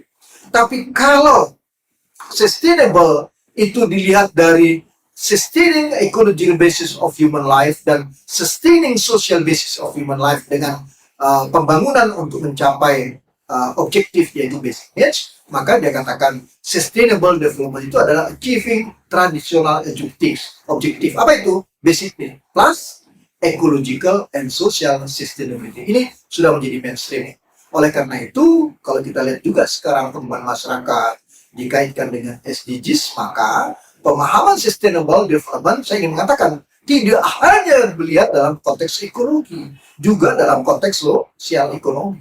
Jadi sustaining ecological basis of human life dan sustaining social basis of human life. Ini harus kita perhatikan. Oleh karena itu dalam pengembangan masyarakat, bagaimana upaya-upaya kita lakukan untuk berorientasi kepada sustainability, kita tidak hanya melihat pada aspek ekologi, tapi juga harus melihat pada aspek sosial. Ini semantiknya yang menarik kalau kita lihat daripada Lele tentang sustainability. Kemudian juga bercerita dengan keberlanjutan. Nah, proses-proses pengembangan masyarakat juga sudah harus merujuk tidak lagi pada model awal. Ya, bagaimana persoalan lingkungan, ekologi, sosial, ekonomi berdiri sendiri-sendiri. Sehingga dalam model keberlanjutan, model awal yang digunakan itulah pendekatannya adalah pendekatan apa yang disebut dengan multidisiplin. Tidak banyak berhasil yang dilakukan ini. Tapi kemudian berubah menjadi model antara, itu yang dikenal dengan interdisiplin. Ekonomi, kemudian environment, sosial, itu mencari subset yang khusus. Ini juga sulit, karena masing-masing punya kekuatan, ego masing-masing sulit. Maka berkembanglah model terakhir dalam menciptakan sustainability, yaitu model mutakhir, apa yang disebut dengan transdisciplinary. Transdisiplin. Yang menjadi pertimbangan utama adalah lingkungan. Baru masyarakat dan baru ekonomi dan bisnis. Nah, kerangka ini dalam konteks transdisciplinary harus kita gunakan juga dalam konteks pengembangan masyarakat. Ketika kita melihat problematik di tingkat komunitas, maka kalau kita ingin menciptakan bagaimana pengembangan masyarakat itu menciptakan sustainability, maka harus kita lakukan dengan model mutakhir, dengan menekankan bahwa persoalan lingkungan adalah pertimbangan yang utama. Baru pertimbangan masyarakat, sosial, baru pertimbangan ekonomi dan bisnis. Ini yang menjadi penting di dalam kita melakukan proses pengembangan. Jadi tren-tren ini juga kita lakukan dalam konteks pengembangan masyarakat. Termasuklah bagaimana nanti produksi benih dan sebagainya, model-model mutakhir ini menjadi kekuatan yang harus kita lakukan. Di dalam konteks pengembangan masyarakat, pihak-pihak di private sector mereka juga melakukan corporate social responsibility, bagaimana the internalization of externality, bagaimana dampak-dampak dari perusahaan itu harus dipertimbangkan di dalam bisnis perusahaan. Itu CSR. Nah, banyak kita lihat di lapangan ya, kalau kita lihat dampaknya itu terkena di kepala, tapi yang diobati kaki atau sebaliknya, gitu kan? Jadi tidak tepat sasaran. Ini yang menjadi persoalan. Bahkan sekarang juga sudah berkembang apa yang disebut dengan creating share values. Bagaimana mengintegrasikan bisnis masyarakat ke dalam bisnis perusahaan. Jadi ada value yang dibangun baik ekonomi maupun sosial. Jadi tidak hanya profit tetapi benefit ya, yang terkait dengan upaya-upaya yang dilakukan oleh masyarakat. Ini juga menjadi pertimbangan. Tidak hanya saya CSR yang tadi saya katakan di internalization of externality, tapi bagaimana juga mengintegrasikan bisnis masyarakat ke dalam bisnis perusahaan. Jadi bagaimana proses-proses transformasi untuk meningkatkan kualitas dan produk di tingkat masyarakat ketika tingkat bisnis masyarakat ke dalam bisnis perusahaan ini jadi penting. Nah, ini yang dapat kita lakukan misalnya di dalam konteks pengembangan masyarakat apabila terkait dengan pihak-pihak private sector. Saya pikir dalam pengembangan benih ini juga pasti banyak kaitan aku. Nah, ini perbandingan antara konsep CSR, CSV, dan community development. Intinya, kalau kita lihat dari tujuan, CSR menciptakan keberlanjutan, CSV mengintegrasikan, tapi kalau community development lebih pada menciptakan kemandirian. Nah, ini yang perlu kita lakukan bagaimana dengan CSV, dengan perspektif community development, kita mulai melakukan upaya-upaya yang kita sebut dengan tidak hanya economic investment, tetapi juga social investment. Bagaimana kita tidak hanya menciptakan profit, tetapi juga benefit. Ini yang paling penting. Kemudian, ketika tadi saya menjelaskan juga bagaimana dalam 7 aksi pengembangan masyarakat tadi, keterkaitan antara pengembangan masyarakat dengan pembangunan ekonomi, khususnya ekonomi lokal. Nah, saya merujuk pada pandangan Phillips ya, bagaimana dia menggambarkan adanya community and economic development chain. Dia mengatakan community development, pengembangan masyarakat bisa dilihat sebagai suatu proses dan bisa juga dilihat sebagai suatu outcome. Kalau sebagai proses, maka pengembangan masyarakat itu adalah merupakan suatu proses capacity building, community development tadi sebagai proses adalah developing the ability to act. Tapi kalau community development sebagai suatu outcome, dia pasti menempatkan apa yang disebut dengan community improvement, ya, membangun komunitas yang siap untuk menghadapi segala perubahan. Nah, di situ digambarkan bahwa model sosial sebagai variabel antara. Demikian juga ketika pengembangan masyarakat dihubungkan dengan ekonomi lokal, maka pembangunan ekonomi bisa dilihat sebagai suatu proses, menciptakan, memaintain pembangunan, program pembangunan, memobilisasi sumber daya, tapi juga outcome-nya meningkatkan pendapatan dan kesejahteraan, meningkatkan taraf hidup sebagai outcome. Yang menarik digambar di sini adalah ketika kita menghubungkan antara pengembangan dan masyarakat dan pengembangan ekonomi lokal misalnya, bahwa yang menjadi variabel antara yang harus menjadi dalam perspektif pengembangan masyarakat sebagai community organization adalah social capital. Ya, the ability to act, ya, bagaimana modal sosial di dalam suatu komunitas itu menjadi sangat penting. Dialah yang menjadi variabel antara untuk mengembangkan masyarakat dan pengembangan ekonomi lokal. Nah, di sini saya gambarkan juga, bisa kita lihat bagaimana relasi antara community development dengan economic development. Ya, jadi ada upaya-upaya pengembangan masyarakat dan untuk melakukan itu tercapailah apa yang disebut dengan pembangunan ekonomi. Adanya mobilisasi manusia, finansial, kapital, fisikal, dan natural. Dan dengan economic development itu kita bisa mencapai bagaimana dimensi-dimensi pada kapital, publik kapital, teknologi dan inovasi, masyarakat dan kulturnya, kelembagaan dan sebagainya menjadi prioritas di dalam pengembangan komunitas. Nah, ini yang bisa kita lakukan.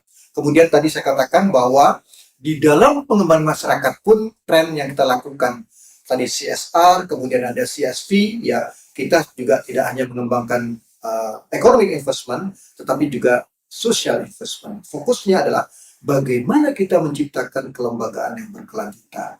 Dalam tata kelola yang baik, bagaimana ada sinergi antara community, government, and company. Nah, oleh karena itu, investasi sosial atau investasi komunitas menjadi satu paradigma dalam konteks pengembangan masyarakat yang membawa keuntungan kepada penerima manfaat, ya, sekaligus memberi manfaat kepada investor. Ini bisa dicapai rekan apabila perusahaan dari private sector menimbang aset dan kebutuhan masyarakat, prioritas pembangunan pemerintah dan kepentingan perusahaan sendiri. Sehingga manfaat yang diharapkan untuk masyarakat adalah kesejahteraan dan kemandirian. Sementara untuk perusahaan adalah manfaat operasional atau social license to operate, menciptakan reputasi dan finansial. Bedanya saya katakan kita bisa menciptakan apa yang disebut dengan community investment area yang kita turunkan dari target-target sinergitas antara community, government, dan company, itu yang kita sebut dengan social investment. Jadi investasi sosial itu bisa kita orientasikan menciptakan apa yang disebut dengan institutional sustainability. Nah, dalam proses-proses pengembangan masyarakat, maka ketika tadi dalam pendekatan tata kelola yang baik, kita mensinergikan berbagai pihak, community dan berbagai stakeholder, maka proses-proses mensinergikan itu bisa dilakukan dengan pendekatan coordination, pertukaran informasi, bisa juga dengan cooperation, kerjasama. Apa kata kuncinya? Resources sharing, ya, sharing sumber daya itu cooperation. Bisa juga menciptakan tadi collaboration, peningkatan kapasitas, saling meningkatkan kapasitas. Bahkan tren yang sekarang adalah menciptakan networking, ya, bagaimana ada upaya-upaya pertukaran informasi, ya, kemudian bagaimana ada pertalian linkage antar pihak secara informal berbasiskan trust dan sebagainya. Coordination, cooperation, collaboration, dan networking ini dapat menjadi satu kerangka yang kita gunakan sebagai upaya-upaya kemitraan di dalam proses-proses pengembangan masyarakat. Nah, ini pengantar, ya, dalam proses-proses yang kita lakukan ini. Mudah-mudahan dengan pengantar saya ini nanti ada penjelasan secara rinci dengan topik-topik tertentu dalam konteks pengembangan masyarakat, sehingga bisa membantu menjelaskan bagaimana proses-proses itu dapat kita laksanakan dengan baik. Mudah-mudahan ini bermanfaat bagi kita semua. Nanti mari kita diskusikan atas komentar Anda terhadap apa yang telah kita pahami bersama, mulai tadi dari persoalan-persoalan konsep community development, ya, community and development, sampai pada terakhir saya menunjukkan sebenarnya di dalam pengembangan masyarakat diperlukan juga tidak hanya economic investment, tetapi juga social investment, sampai bagaimana kerangka kita membangun kemitraan atau partnership dalam pengembangan masyarakat dengan coordination, cooperation, ya, kemudian collaboration sampai menciptakan networking. Demikian yang dapat saya sampaikan, mudah-mudahan bermanfaat bagi kita semua. Terima kasih atas perhatian rekan-rekan partisipan. Assalamualaikum warahmatullahi wabarakatuh. Salam sejahtera untuk kita semua.